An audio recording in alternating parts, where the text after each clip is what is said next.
boa noite, olá a todas, todos que estão nos acompanhando na série Brasil 2022, uma celebração crítica dos 200 anos do Brasil.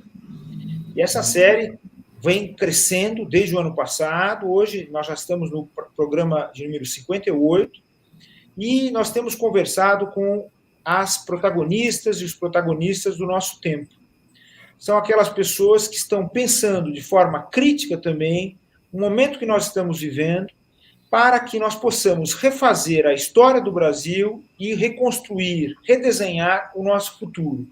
Nosso futuro que é muito promissor, porque ele envolve a manifestação e a criatividade de inúmeras figuras importantes do Brasil, jovens e as jovens, e, sobretudo, as culturas da periferia, que hoje se expressam, a diversidade que hoje explode e que pode trazer muitas contribuições para que nós possamos ter um outro Brasil, um Brasil mais inclusivo, um Brasil mais acolhedor, sobretudo um Brasil de participação e um Brasil que aponte à verdadeira justiça.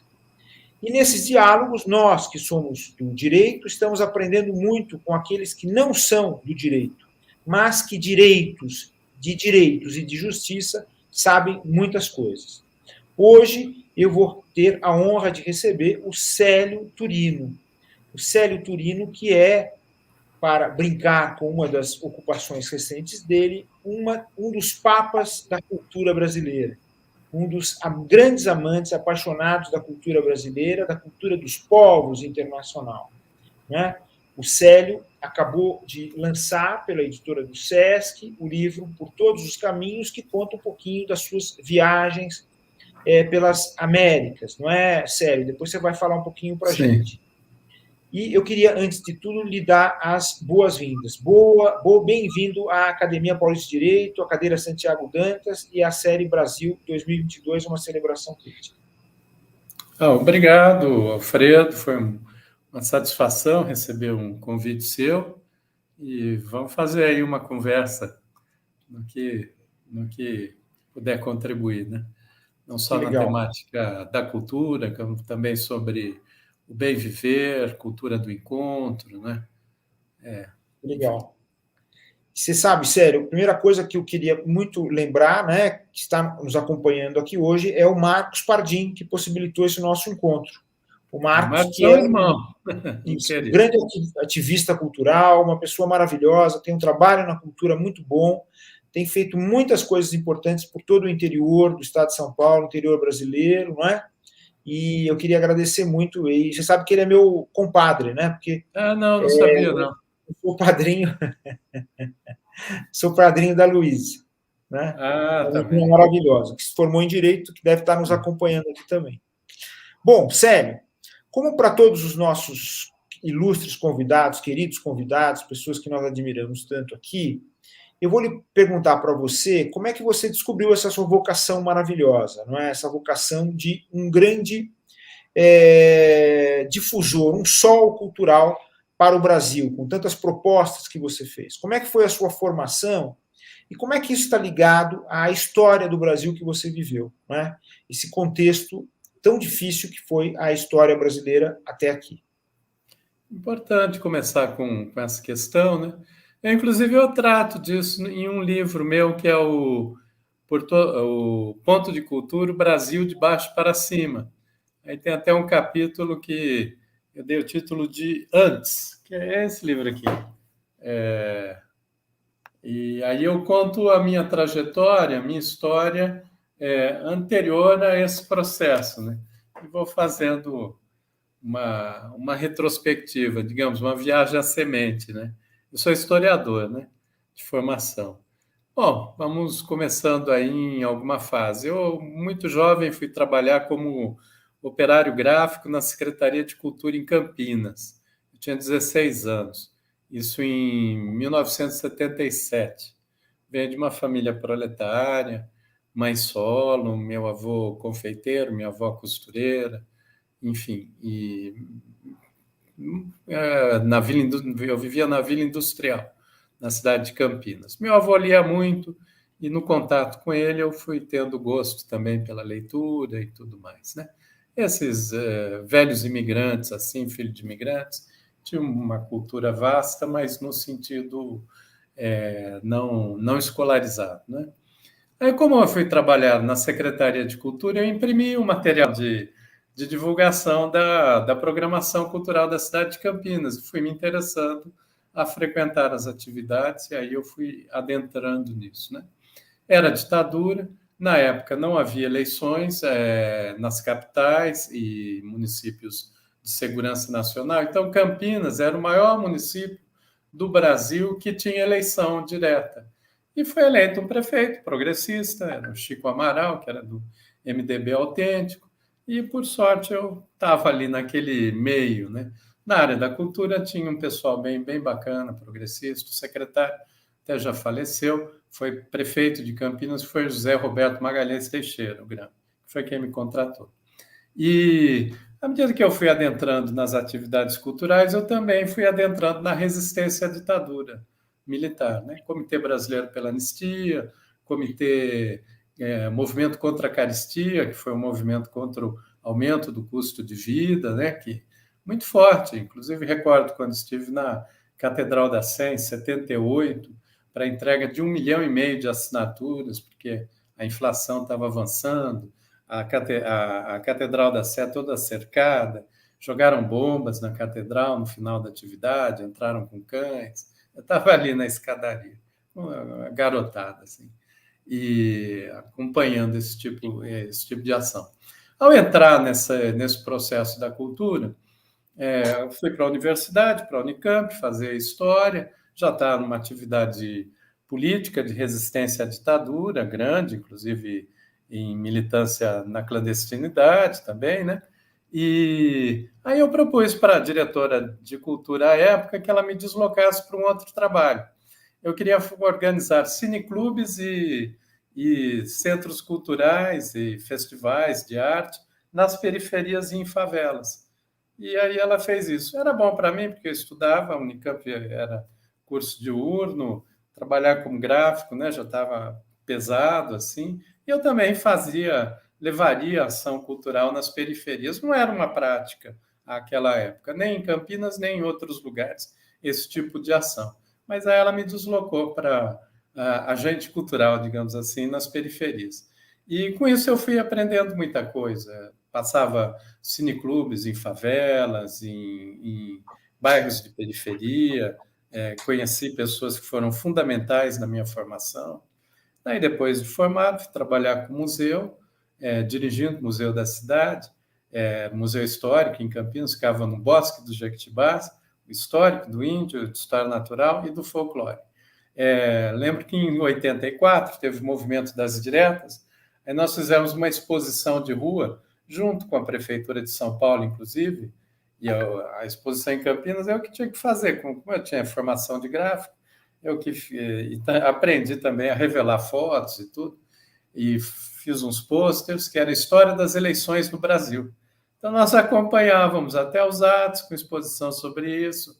Foi uma época muito intensa, né? Mesmo a Orquestra de Campinas até tocou no Anhangabaú, num ato aí para 1 milhão de pessoas. Então, tinha um ambiente, digamos assim, de relativa liberdade, né? Ali era um governo progressista, digamos assim, né? Em Campinas, então eu pude desenvolver essa vocação e aí fui adentrando história dos trabalhadores, greve de 1917, quando houve um massacre de trabalhadores ferroviários em Campinas, aí fazia exposição sobre isso, a história dos ferroviários, até que vinha trabalhar como secretário de Cultura, bem jovem, na cidade de Campinas, isso em 90, de 90 a 92. Nessa fase, foi possível aprender muita coisa e realizar também, porque comecei a abrir centros culturais, casas de cultura nas periferias, em Campinas, em vários lugares. Também um projeto de férias para criança. Na época era governo Collor, e ele repassou um recurso que equivalia a US$ 100 mil à época, para uma ação de complementação alimentar para as crianças no período de férias. Mesmo o governo não queria receber esse dinheiro, então é uma época muito acirrada, né, na disputa política, Mas aí eu tinha recém assumido a Secretaria de Cultura, falei, manda para a Cultura e a gente inventa alguma coisa. Aí nós temos um programa de lazer e de cultura, levando as crianças para os teatros, museus, parques, abrindo uma série de atividades. E no final, com esses US$ 100.000, nós atendemos 90 mil crianças em atividade. E não foi algo muito planejado, mas deu uma explosão. A cidade tinha 800 mil habitantes na época. Aí fomos realizando esse projeto Recreio, que é um projeto que eu gosto muito, do lado das casas de cultura, em uma série de ações que foram feitas. Saí do governo, fiquei um tempo, aí sou servidor de carreira, aposentado, trabalhando em museu como historiador e também produzindo concertos de música, de jazz, de música clássica, enfim, em Campinas, pelo interior de São Paulo. Até que vim trabalhar em São Paulo como diretor de lazer e promoções esportivas. Logo no início do governo da Marta, né, quando ela assumiu, fui convidado para pensar programas na área de lazer. E joguei muita experiência. E foi um bom aprendizado, porque aí pudemos reeditar o Recreio nas férias, aí numa dimensão de 200 mil crianças por período, alugavam 5 mil ônibus por dia, levavam para Sesc, Teatro Municipal. Recordo, inclusive, eu mal tinha chegado a São Paulo, né? E achava a cidade muito poluída, né? Eu morava numa área rural, em Campinas, distrito de Sousas, remava, gostava de ficar um pouco mais calma. Assim, São Paulo era muito poluída para mim. E eu, visitando a garotada nos passeios, eu conversei com o menino no Parque Ibirapuera e perguntei o que ele estava achando da visita ao parque, né? E aquilo foi muito importante para mim, porque ele vira e diz, aqui o ar é diferente. Para mim é de uma sutileza, né? Aí eu fui ver o menino morava em Ermelino Matarazzo, em moradia precária, próximo da Marginal, num país desigual como o Brasil, numa cidade desigual como São Paulo, até o ar é desigualmente distribuído. E fui percebendo que, por essas ações de política pública de uma maneira ampla, era possível ir quebrando barreiras, né, barreiras invisíveis. Até que fui chamado pelo Gilberto Gil para trabalhar como secretário de programas e projetos, depois da cidadania cultural, e pensar um programa de descentralização cultural para o Brasil. Eu cheguei no governo federal em 2004, já tinha um ano e pouco de governo, né, que o Lula tinha assumido. A intenção original era mais de construir uns centros culturais pré-moldados para fazer nas periferias, e isso não deu muito certo. Era muita estrutura, muito investimento na casca e pouco no conteúdo. Foi quando eu propus, pela experiência de Campinas e a anterior, lá atrás, da cineclubes em favelas, em periferias, feiras de arte, tudo. Daí eu propus os pontos de cultura. E o Gil concordou, gostou da ideia, e, de repente, em 6 meses a gente tinha 72 pontos. No ano seguinte, abrimos o edital 2.500 projetos, selecionamos um tanto, até que chegamos em 2010 com 3.500 pontos de cultura em 1.100 municípios do Brasil, isso em 6 anos de trabalho, com 8 a 9 milhões de pessoas envolvidas, nas mais variadas áreas, desde cinema, rede de cineastas indígenas, trabalho com software livre também, cultura digital, cultura lúdica, infantil, os griots. O termo griot nem era conhecido no Brasil até essa época. E criamos uma bolsa para essa sabedoria ancestral. Enfim, é um mergulho assim na cultura brasileira, nessa simplicidade e sofisticação da cultura do nosso povo, né? E daí adentrei. Aí depois eu saí do governo, aí a vida me puxou mais para fora do Brasil, fui levando proposta dos pontos de cultura aí pela América Latina, hoje está em 17 países, até esse livro que você citou, né? Se puder mostrar esse aqui, é o meu livro mais recente, que saiu pelo SESC, e eu relato essas viagens. Foram umas 50 viagens, assim. Eu e a Silvana, minha companheira, ela me acompanha em tudo.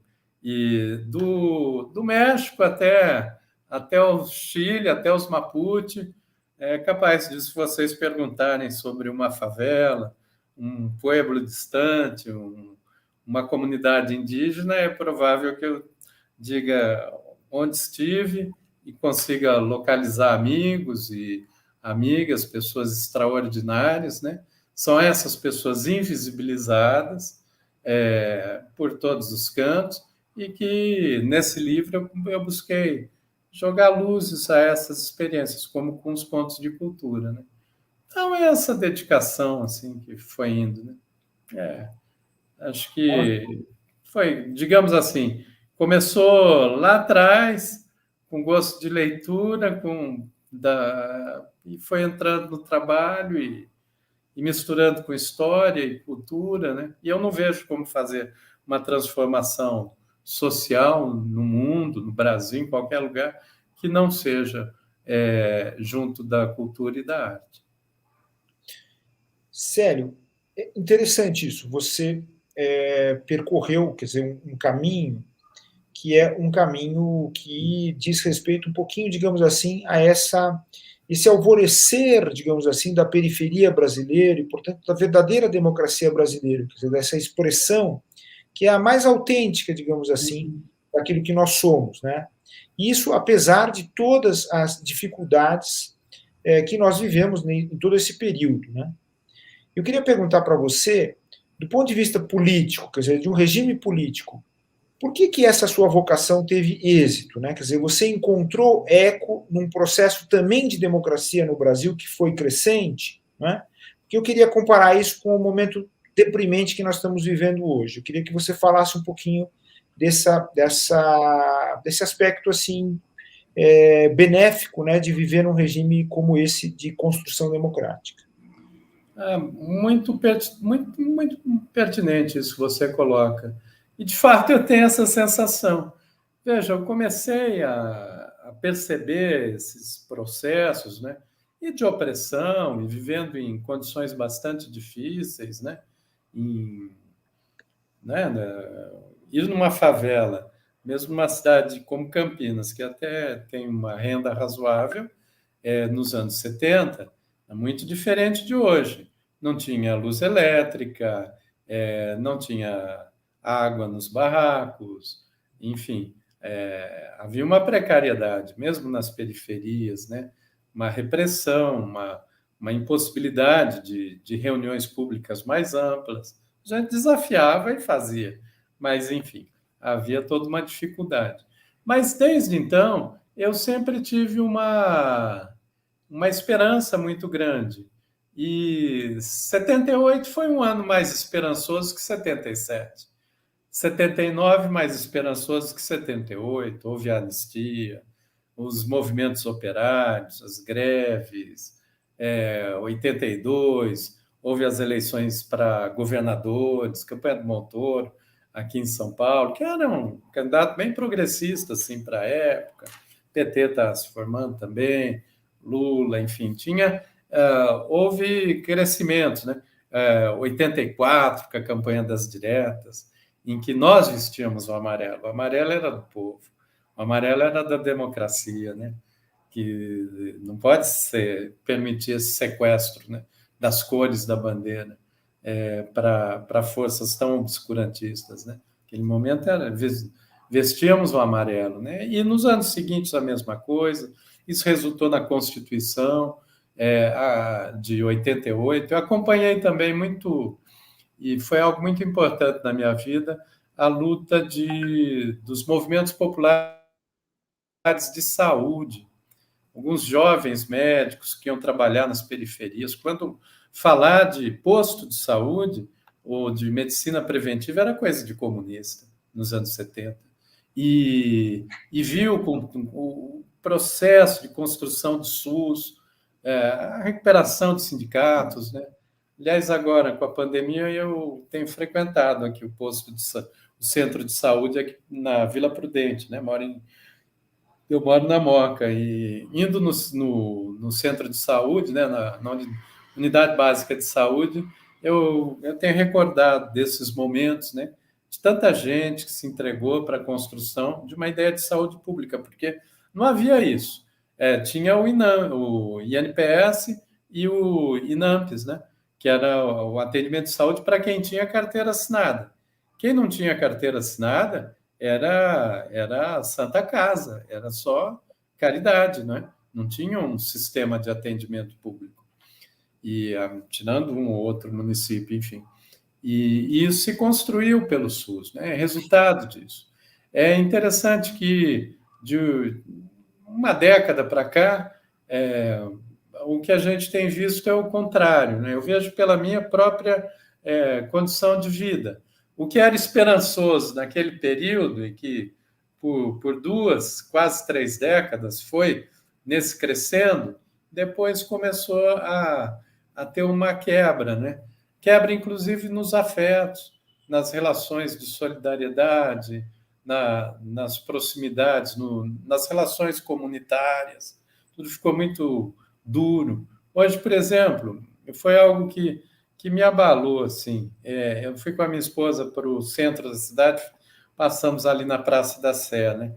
E aí é um menino, um moleque, assim, mas ele arrancou uma correntinha que ela tinha. Por sorte, a medalha que ela guarda, que é o mais relevante, caiu no chão e conseguiu pegar, né? Mas é uma sensação ruim, foi uma agressão, assim, né? De um pequeno roubo, digamos assim, mas que cria uma instabilidade nas condições de vida. É algo muito tormentoso a gente vê essa população toda jogada no abandono, e isso vai nos deprimindo, né?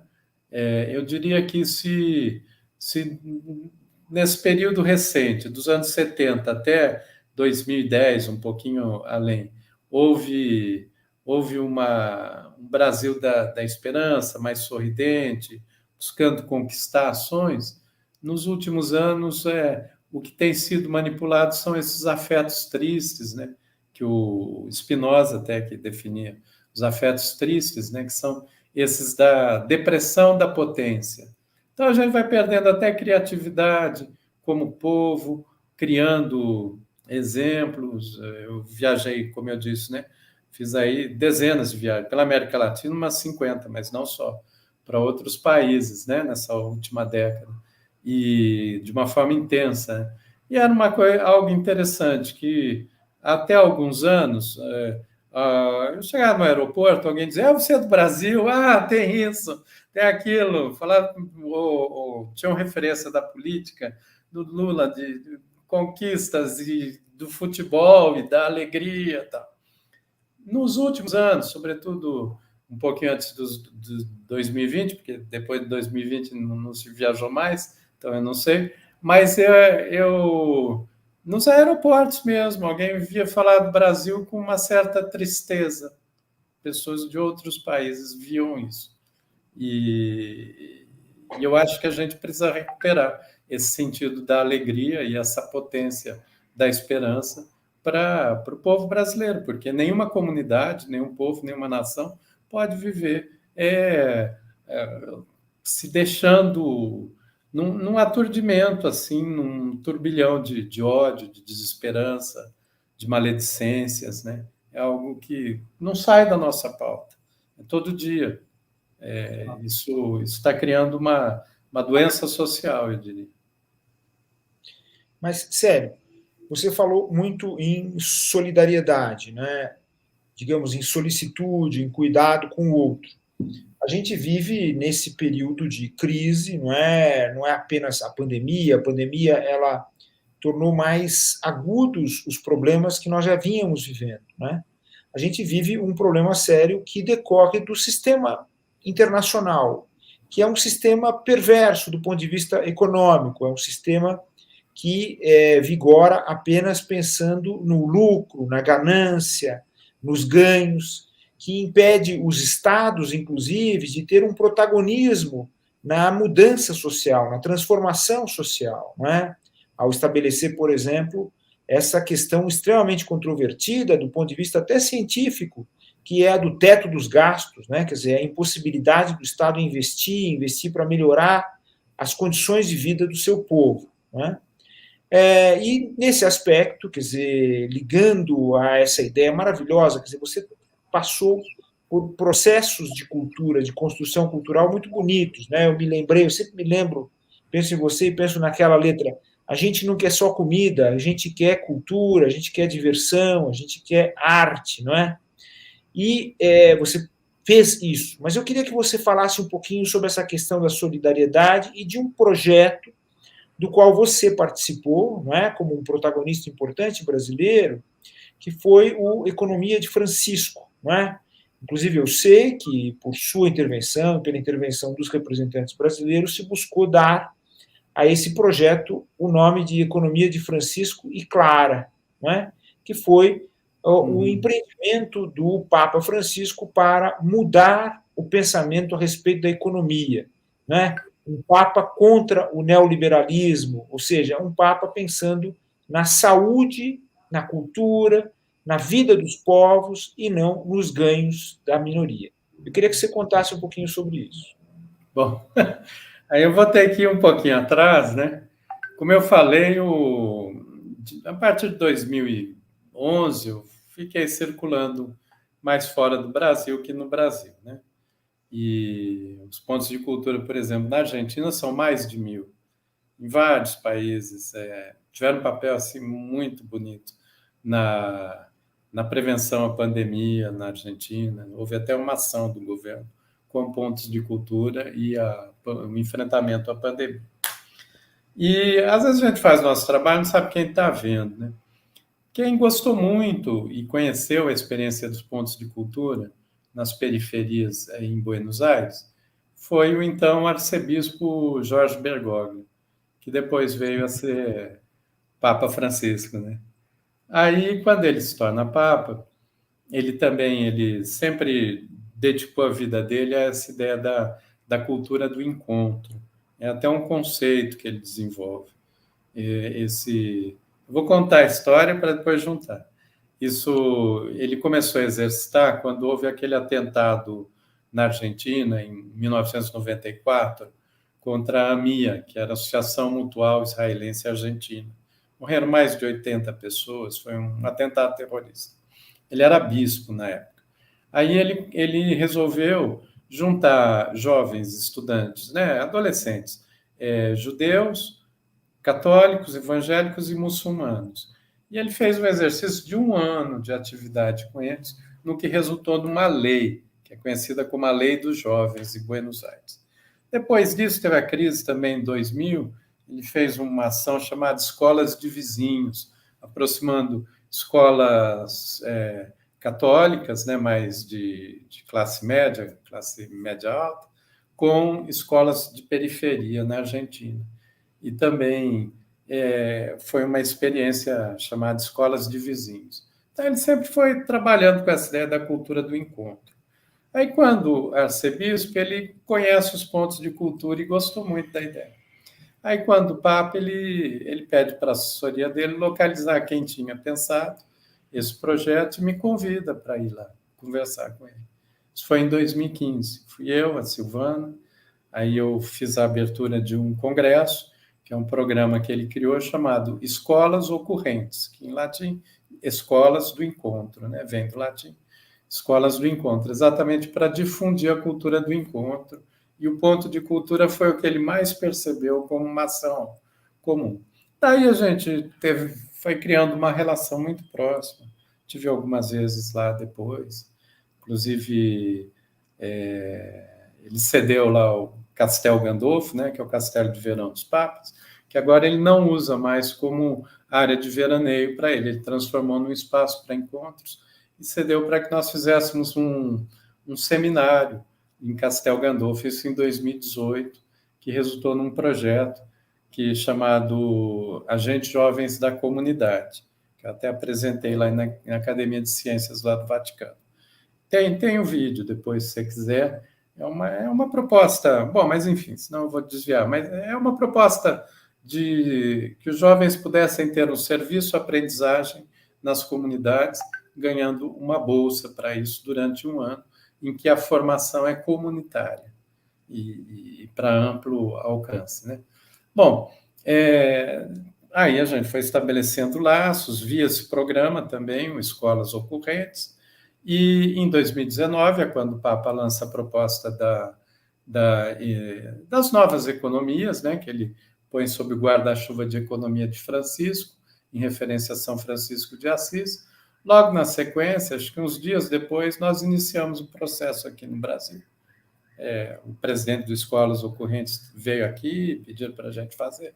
Começando uma paróquia aqui, dos dominicanos, lá em Perdiz, e foi crescendo. Fizemos um encontro nacional com mais de 500 pessoas, poucos meses depois, lá no Tuca, na PUC, e aí a ideia era levar os jovens para um congresso em Assis. O Brasil seria a segunda maior delegação, só perderia para a da Itália, mais de 200 jovens, das mais variadas áreas, né? Com economia ou em movimentos sociais. Aí o Brasil sempre tem essa criação própria, aí vem a dimensão, olha, não dá para pensar novas economias sem pensar na dimensão do feminino. E aí Santa Clara de Assis, então, por isso aqui a gente chama de economia de Francisco e Clara, e está indo bem. E agora estamos num movimento pelas casas de Francisco e Clara, que é o mesmo conceito do ponto de cultura, seriam centros de referência de ação no território para essas novas economias. Que novas economias são essas? Economia solidária, economia circular, do cuidado, da dádiva, as economias feministas, a economia do bem viver. Aí também, ao longo dessas minhas viagens, né, me aproximei muito desse conceito ameríndio, né, dessa filosofia, na verdade, que é a filosofia do bem viver, né, do Sumac Calçai, né, que aqui com os Guarani é o Tecoporã. Então, tudo isso foi tendo uma proximidade. E só finalizando essa questão do pensamento do Papa Francisco, eu diria que tem uma triangulação que ele assim, começa com a Laudato Si, que é esse sentido da casa comum como planeta.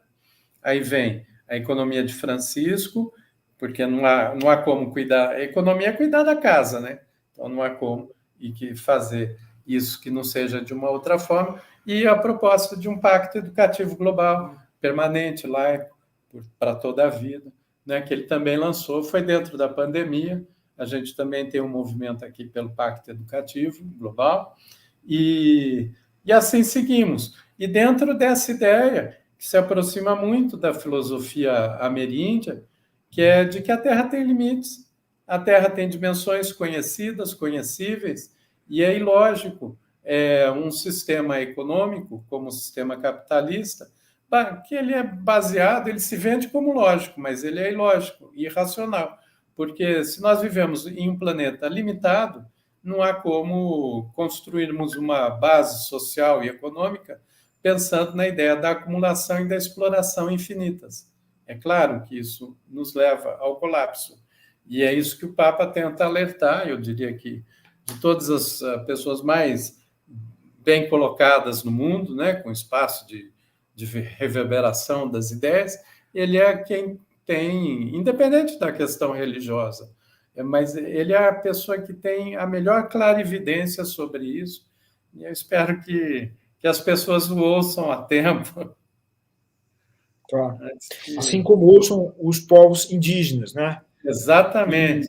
Aí é uma aproximação, porque com o bem viver, né? Às vezes as pessoas falam dos povos indígenas no passado, né?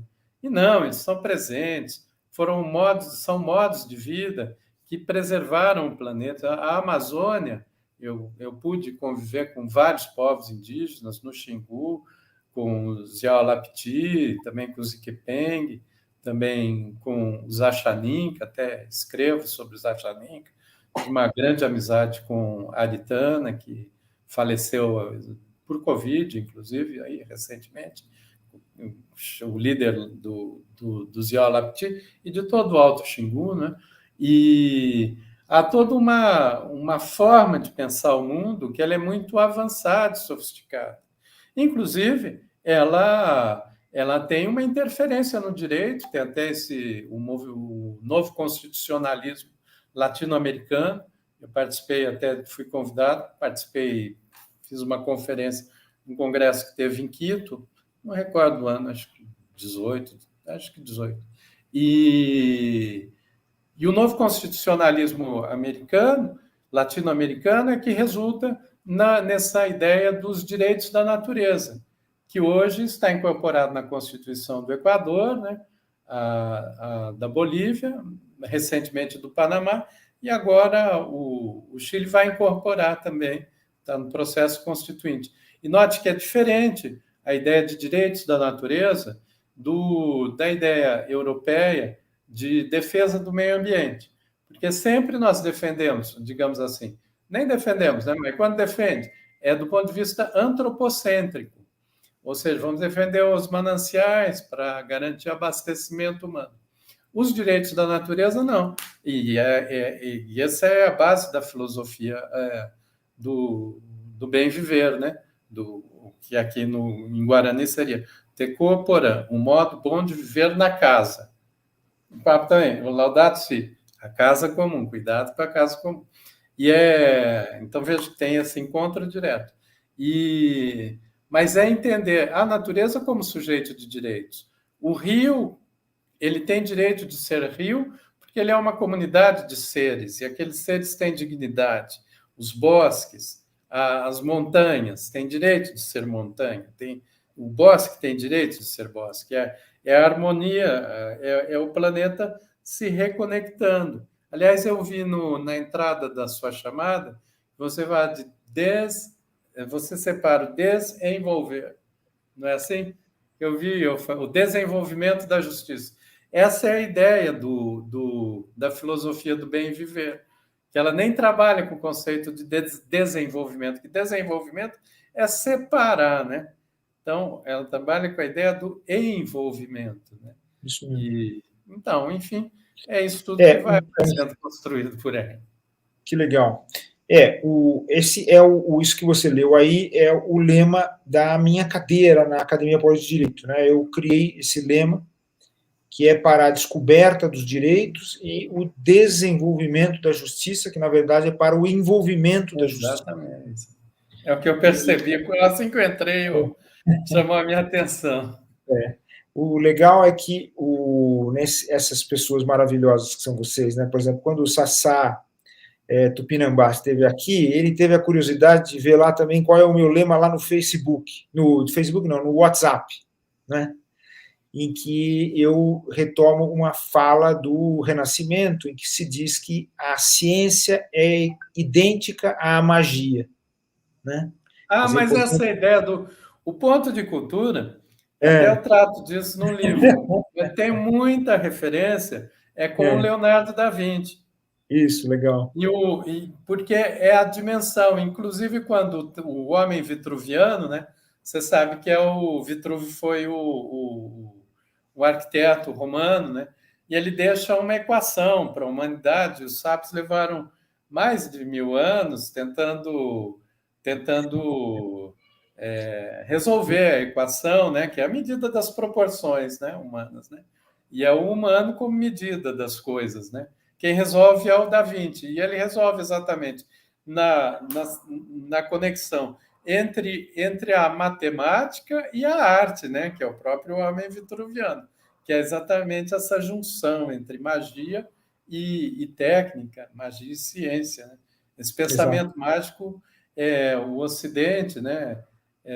Desmembrou, trouxe vários, né? O desenvolvimento trouxe uma série de conquistas tecnológicas, científicas, mas ele trouxe essa separação do humano da própria comunidade da vida, né? Porque o pensamento mágico ele envolve essas outras inteligências, né? Não racionais, envolve a inteligência da animalidade, né? Que todos os seres carregam e e que é descartado, como se pudesse descartar razão de emoção também, né? Não tem Claro. como.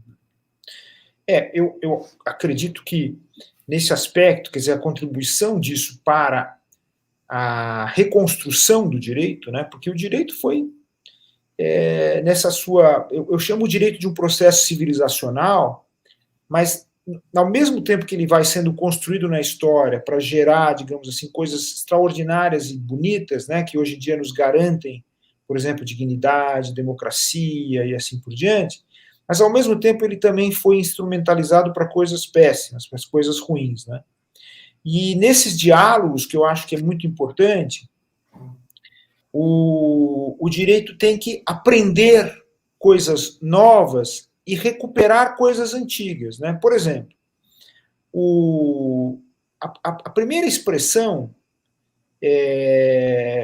escrita, né, pelos gregos, não é? Quer dizer, o primeiro texto que é considerado como a primeira expressão do pensamento grego, que é de Anaximandro, ali está presente a ideia de justiça e injustiça.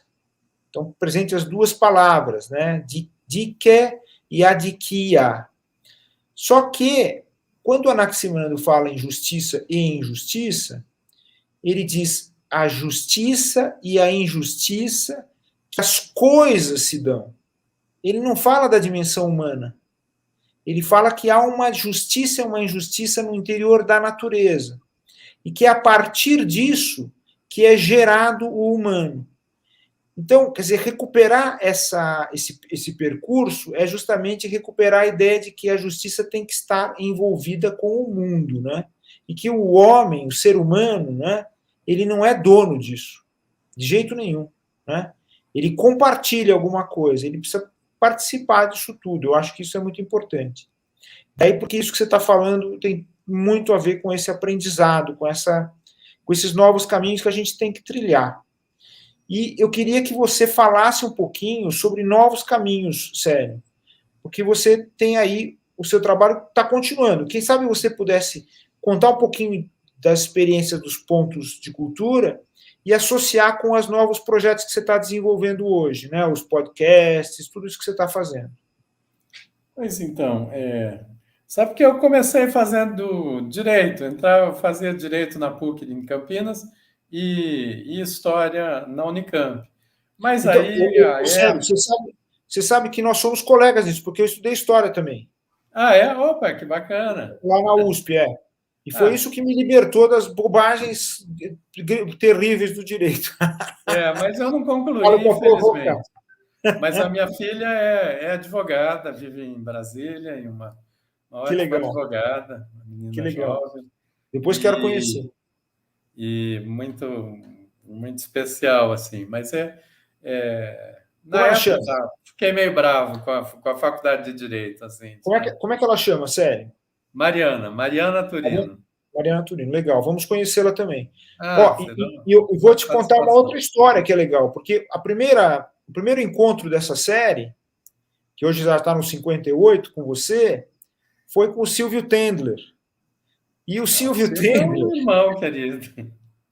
O Silvio Tendler também começou a fazer direito e se desesperou. Ele falou assim: é muita mentira. Aí ele foi virar esse grande cineasta que nós conhecemos hoje. Você vê que tem coisas assim tão legais, né, sobre esses encontros, né? O Silvio que vai fazer o filme desse meu livro sobre a América Latina. Ai, que legal. Nossa, A vai gente ser vai maravilhoso. criando muita coisa em comum, assim. Todo mundo tem que ler E esse livro e nós vamos assistir esse filme. Mas conta um pouquinho aí dos pontos e do então, futuro. a ideia do ponto, ela parte de um conceito matemático, geométrico, que é o Arquimedes, grego, né? Dá-me um ponto de apoio e uma alavanca e eu moverei o mundo. Então, na verdade, a intenção foi criar. Até tem uma série de equações assim que eu faço, são essas aqui, ó, para mostrar um pouco como esse sentido do ponto de cultura, enquanto um ponto de desenvolvimento comunitário a partir da cultura do encontro, né? E daí vai se desenvolvendo toda uma teoria, né? A partir dos pontos, das micro-redes nos territórios, mesorredes, intermediárias e a cultura viva como uma grande macro-rede em que ocorre um desenvolvimento entre pontos, né? Foi isso que permitiu, inclusive, que a gente tivesse uma diversidade muito grande, desde rede de cineastas indígenas, que se desenvolveu, surgiu a partir dos pontos de cultura, com vários cineastas da mais alta qualidade, ganhando prêmios pelo mundo afora, desde pontos em favelas, com jovens, trabalhando com cultura digital, outros com cultura tradicional. Foi isso que, inclusive, eu diria que acho que explica o fato dessa ideia ter corrido, né, para fora do Brasil. Inclusive, tem pontos de cultura na Indonésia também. Há alguns anos estive lá contando da história e tal. Hoje, eles vão muito na área do software livre, do digital. O Brasil foi vanguarda em software livre. Nos anos 2004, 2005, 2006, foi a principal referência no planeta. Não havia nem... O YouTube estava começando e a gente já tinha uma plataforma para isso, na comunicação entre os pontos. Tudo com código aberto. Talvez até ferramentas como essa que a gente tem hoje, elas bebem daquela experimentação, porque hackers do mundo todo começaram a contribuir com o que a gente estava fazendo. As oficinas de conhecimentos livres. Aí a gente juntava o conceito de ponto de cultura com semente crioula, não a semente proprietária, com software livre. Isso nós fazemos também em Costa Rica, na Guatemala, tanto que essa ideia avançou muito, sobretudo com povos tradicionais, né? Então, essa é a ideia do ponto, né, de cultura, e dela vão surgindo uma série de outras ações. Muito também, meu próximo trabalho, que eu voltei, eu não tenho uma carreira acadêmica, porque a vida me levou mais para essa ação pública, mas agora estou fazendo doutorado, né, na USP, terminando, e o meu tema é viagem à semente. Aí eu discuto o papel da ancestralidade na invenção de soluções. Como estava falando do bem viver, né, do Sumak Kalsai, que é em Quechua, né, que é bem viver, povo ali dos Andes, né, como em base de inspiração para o novo constitucionalismo latino-americano, que resulta nos direitos da natureza, e também o papel do Ubuntu, né? O Ubuntu é também uma filosofia ali do sul da África, tem vários idiomas, né? Mais conhecida é pelo Ubuntu, que vem do Banto, que é força em movimento, e que a melhor tradução seria a humanidade de uma pessoa só se realiza na relação com a humanidade dos outros, né? Que também às vezes traduzem como eu sou porque nós somos, mas é isso, é a relação da humanidade, né? E que foi aplicado no processo de superação do apartheid pelo Nelson Mandela. Até o bispo Desmond Tutu tem um livro muito bonito, que é o Livro do Perdão, que saiu no Brasil nos anos 90, eu acho que não deve estar deve achar em sebo. E ele demonstra que todo o processo de superação do apartheid, ele se deu a partir da filosofia do Ubuntu, que ela também é a base da justiça restaurativa. Toda a justiça restaurativa ela bebe na experiência da África do Sul e que tem por base filosófica e ética uma ética ancestral africana. Então, eu diria que todos esses processos de invenção, para serem potentes e fortes, eles só se dão quando existe uma conexão entre as folhas e os frutos de uma árvore com a raiz, quando não se corta esse fio da tradição, esse fio da memória, né? Bom, como atividade, há alguns anos nós criamos, eu com a Silvana, criamos com outros amigos, criamos o Instituto Casa Comum. Quem quiser ver, por favor, www.institutocasacomum.org. Aí vai ver ali os nossos trabalhos. Inicialmente, nossa grande motivação são os agentes jovens da comunidade. Até quando eu apresentei a proposta lá na Academia de Ciências, lá para o Papa Francisco, lá no Vaticano, eu apresentei os dados, né, que ele queria coisas objetivas, né? É objetivo. Veja só, é muito simples. A gente conseguiria, com 1,5% do orçamento militar do planeta de 2014, hoje está mais, né? Estão gastando aí nessas. Mas eram 1,8 bilhão de dólares que se gastou em 2014. Com 1,5% disso, nós conseguiríamos um montante suficiente para assegurar 10 milhões de bolsas no valor de 150 dólares por mês durante um ano para 10 milhões de jovens e um recurso de 45 mil dólares para financiar 200 mil pontos de encontro. Nós alargamos o conceito de ponto de cultura para a área ambiental, convivência cidadã, justiça restaurativa, enfim, várias temáticas, né? Cultura. E isso poderia acontecer. Imagine isso ao longo de 20 anos. 200 milhões de pessoas teriam passado por uma aprendizagem serviço, serviço comunitário, não para o mercado, né? Porque toda hora se fala de formar jovem, mercado. A humanidade não considera razoável, né, natural, que um jovem passe um ano em serviço militar, sendo formado para a guerra? Por que não oferecer a possibilidade desses jovens terem ou terem uma... A Iacuí, eu acho que eu me lembro da Iacuí, Tupinambá. Lembro dela, muito querida. Estou vendo aqui com os pontos de cultura, lá do sul da Bahia, olha só. Ela está sempre presente conosco aqui, a Iacuí. Ah, sim, olha só. E ela já esteve conversando comigo também, viu, Sérgio? Imagine, mesmo vocês, né, você como desembargador, o sistema de justiça, esses jovens que às vezes são aprisionados, esse que arrancou a corrente da minha esposa, que na hora nos deixou bem traumatizados, assim. Se eles não tivessem essa oportunidade de, durante um ano, ele mora ali numa favela, ele vai desenvolver placa solar para energia solar na comunidade dele, ou vai pintar um mural, ou vai ter uma experiência comunitária. Eu não sei se você viu um filme muito bonito na Netflix, O Menino que Descobriu o Vento. Você assistiu esse filme? Claro.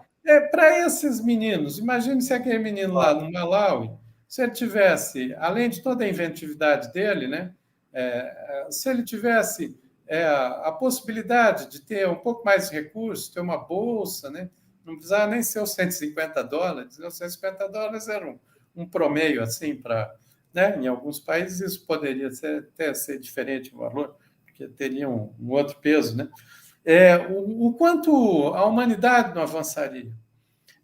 Eu fiz um cálculo para o Brasil, assim, porque eu sou de humanas, mas como é toda a vida na política pública, tem que pensar em escala e como reproduzir isso, né? Então, eu pensei, veja, se a gente tivesse uma bolsa de R$ 600, 10 meses, poderia até ser um pouco menos, nós conseguiríamos, com 6 bilhões de reais, que não é muito, assim, em valores de orçamento público, a gente conseguiria oferecer aprendizagem e serviço para 1 milhão de jovens todo ano no Brasil.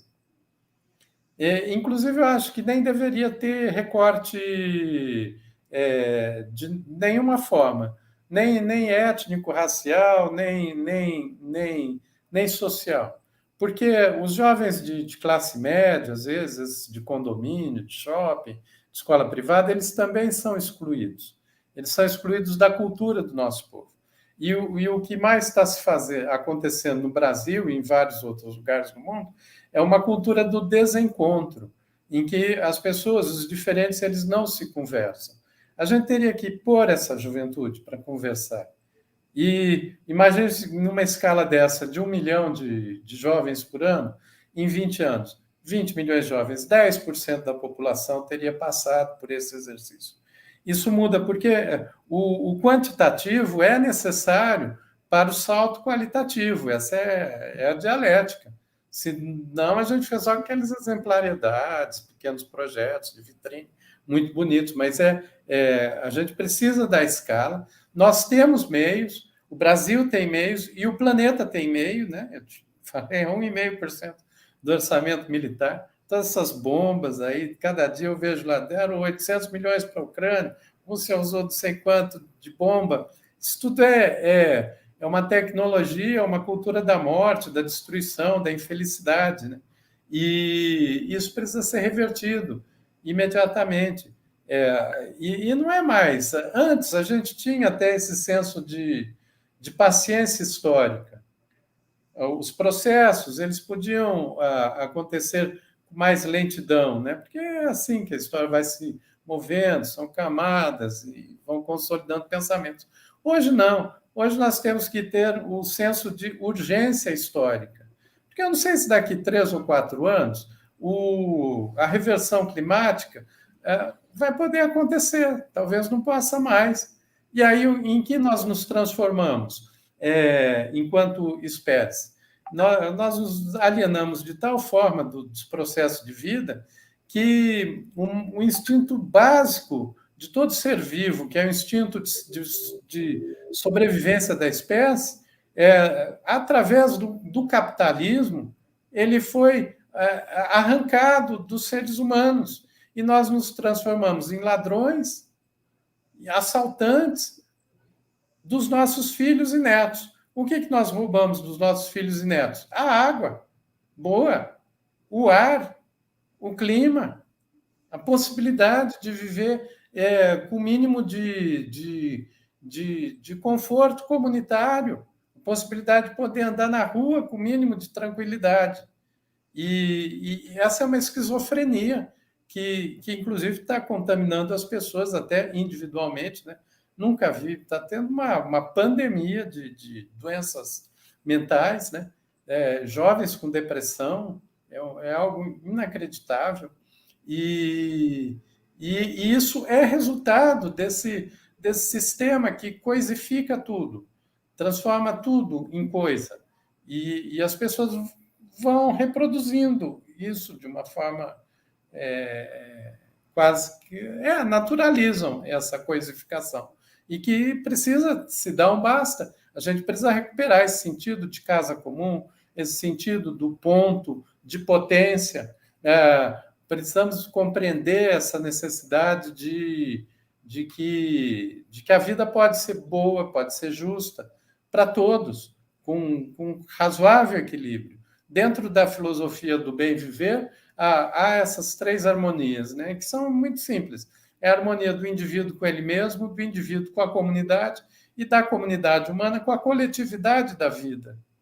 Se a gente não reconquistar isso, a gente vai achar natural aquela menina Yanomami que foi sequestrada, estuprada de 12 anos pelos garimpeiros, ou aquelas máquinas que elas não estão despejando só, destruindo a vida no norte do Brasil, elas estão matando os rios, elas estão contaminando os peixes, que em Roraima não se compra mais peixe de Roraima, porque estão todos contaminados com mercúrio. Mercúrio entra no organismo e ele não sai mais. E é isso que a gente vai querer comer plástico, né? E isso precisa ter uma virada. Daí a necessidade desse senso de urgência histórica. Desculpe, acho que eu me entusiasmei e falei bastante. Mas... Não, imagine, não tem por que se desculpar. Está maravilhosa essa nossa conversa. Célio, você sabe, urgência também são esses nossos jovens que hoje em dia não têm mais paciência para coisas muito longas, né? Então a gente acaba tendo que adequar os nossos encontros a esse desejo da celeridade, né? Lamentavelmente. Porque a gente podia conversar, ouvir você durante muito, muito tempo, e você vai continuar nos visitando agora, você passa a ser um membro da Academia Paulista de Direito, sabe? Que é uma fundação antiga, muita honra. Teve como primeiro presidente, quer dizer, o meu primeiro antecessor foi um negro, neto de indígenas, né? Uma coisa que também ficou invisibilizada, escondida da história. E depois a gente vai, eu estou trabalhando para recuperar essa história da academia e tal, e para contar para todo mundo. Quem Porque foi? foi o Cesarino Júnior, você conheceu ou não? Não. E ele foi importante também, Mas, o Célio, talvez por essa condição até no desenvolvimento do direito do trabalho do Brasil, que não, ele que, na verdade, participou de muitos dos eventos internacionais e trouxe o direito do trabalho, a mudança da mentalidade do direito do trabalho no Brasil. Depois nós vamos conversar bastante sobre isso também. A partir de agora, não vamos mais largar você, Sérgio. Eu queria que você usasse esses minutinhos finais, né, para nossa despedida. Você vai ter a palavra final como nosso convidado, mas que você fale um pouquinho dos seus podcasts aí, sim. brevemente, para o pessoal poder acompanhar. Pois é, com a pandemia, pelo Instituto Caso Comum, nós começamos a produzir podcasts. Foi uma forma de exatamente atender esse problema da parte da população acaba tendo um tempo reduzido para leitura, para uma série de questões. Então, criar um podcast Musicado História, História do Brasil a partir da música, né? Agora estamos com uma série História das Eleições e do Voto, três episódios, a história da Semana de Arte Moderna também, enfim, e sempre com música. Eu escrevo texto, quem apresenta é um outro professor de história, o André Mastro, que é cantor, ele canta também, seleciona músicas. É meia hora e muito interessante, assim. Outro para crianças. As crianças foram muito abandonadas nesse processo. Imagina criança de 4, 5 anos, quando chegou a pandemia, né? Ela não teve convívio social, né? Então, nós criamos um programa que é o Criança Pode. Agora estamos uma série apresentando instrumentos musicais, dança, música, catira. Seria muito bom se professores, pais, ouvissem o programa com seus filhos, né? Professores usassem até em sala de aula, é tudo gratuito. Poéticos Encontros também é um outro, que a último que nós fizemos agora é com refugiados, Orquestra de Refugiados, Carlinhos Antunes, com refugiada iraniana, palestina, e aí a gente exercita poemas em idiomas diferentes também, e, na verdade, tem uma série, até a radionovela nós fizemos. Beleza, um suspiro de esperança, inspirada na obra O Idiota, do Dostoiévski, e ambientada num período pós-pandemia. O núcleo principal ali, quem conhece a obra de Dostoiévski vai reconhecer bem o núcleo principal. São 8 capítulos, né, em radionovela, também sobre cultura popular, programas sobre coco. E aí nós fazemos também microvídeos, né, de 1 minuto, estamos exercitando sobre cultura popular, sobre determinados conceitos, filosofia, e quem puder, nos acompanhe nas redes sociais, que seria ICC, Instituto Casa Comum, tem o canal no YouTube e também no Spotify. E em breve nós vamos disponibilizar toda a programação, já é gratuita, né? Mas nós vamos também fazer uma outra opção para rádios comunitárias e locais poderem pegar essa programação gratuitamente e passar. Também para professoras e professores, vão poder até pelo WhatsApp, porque o aluno, às vezes, é o menino que trabalha como entregador, ele pode estar ali com fone de ouvido, e ao invés de ele ouve, ele vai conhecer sobre a história de Canudos, e com música, com uma boa pesquisa sobre história das eleições no Brasil, do voto, e sobre vários temas, ouvir poesia, ouvir cultura brasileira, né? E também de filosofia. A gente tem uma série que é o Metamorfose, essa é feita junto com o SESC. E tudo isso é feito em parceria com um programa criado pelo Papa Francisco, Escolas Ocorrentes, e dentro de uma outra ideia, porque é uma fábrica de ideias, que é de uma universidade do sentido, que é uma universidade aberta, laica e sem paredes. Daí é que surgiu a ideia dos podcasts, né? Então, bem dedicados a isso agora. Célio, obrigado pela sua presença. Você continua conosco. Parabéns pelo seu trabalho, não é? E continuamos juntos, tá? Cada vez mais próximos. Obrigado e até breve. Pessoal, até breve. Semana que vem nós voltamos. Vamos ter uma experiência, vamos ter um programa muito especial, uma surpresa especial para todo mundo no nosso programa da semana que vem. Aguardem que logo na quinta-feira estaremos aí. Célio, um grande, carinhoso abraço para você, né, e para todas, todos e todos que vêm nos acompanhando, que nos acompanharam hoje. Muito obrigado, pessoal. Tchau. Tchau.